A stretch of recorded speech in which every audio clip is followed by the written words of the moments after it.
Your students are using AI to do their homework. And guess what?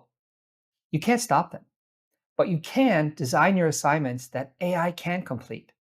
In this video, I'll show you how to create AI-resistant assignments. In step one, you want to test your own assignments in ChatGPT. So if ChatGPT can complete your assignment perfectly in a few seconds, you know it's time for a redesign. Let's take a look at an example.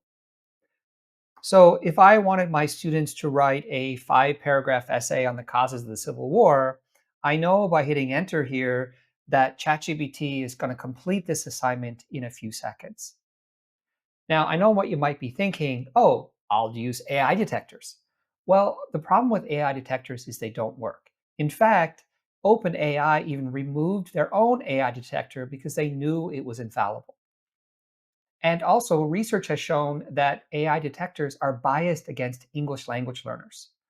So I highly recommend fixing your assignment or redesigning your assignment rather than relying on AI detectors.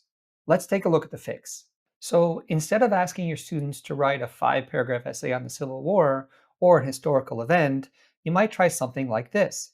Interview a family member about a historical event and connect it to class content. This way, ChatGPT doesn't know who my family is, and they can't connect to what we're doing in class, so this assignment is going to be really difficult to complete with AI. In step two, we want to ask students to personalize and localize their assignments. So for example, what does this look like? Well, you could ask students to write a personal reflection, like how does this topic connect to your life? Or ask them to analyze an issue that's happening in their own community, their school, or their city. Or you could ask them to create their own data, get students to conduct an experiment and analyze that data. In a traditional assignment, we might ask students to explain climate change. In a redesign, we could ask them, interview a local farmer about how climate change has affected their crops. AI is great at answering questions, but it struggles with personal experience. My favorite way to AI proof my assignments is to create a multi-step process-based assignment. So what does this look like? Well, this could mean in-class brainstorming and drafts, peer reviews, oral explanations of their work, or even handwritten notes and reflections. So what does this look like in action? Well, let's say you're asking your students to write a short story about space travel. So step one could be create a hand-drawn storyboard. Step two, draft the story in class. And then step three, record a 2-minute video explaining their creative process.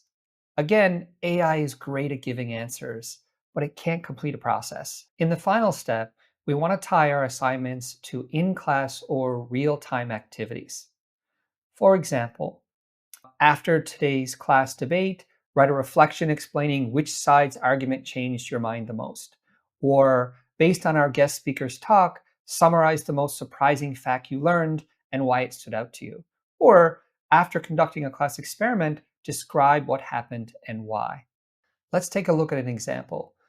So instead of write about the Great Depression, you might want to say something like, after watching a historical documentary in class, explain how it changed your understanding of that time period. The goal is to make assignments rely on in-class experiences. That way, AI can't provide the answers. To recap, test your assignments with ChatGPT, make them personal, break them into steps, and tie them to real-time learning. Which of these strategies would you like to try first? Let me know down in the comments. And if you'd like to know how I created the slides for today's video with AI in seconds, check out this video.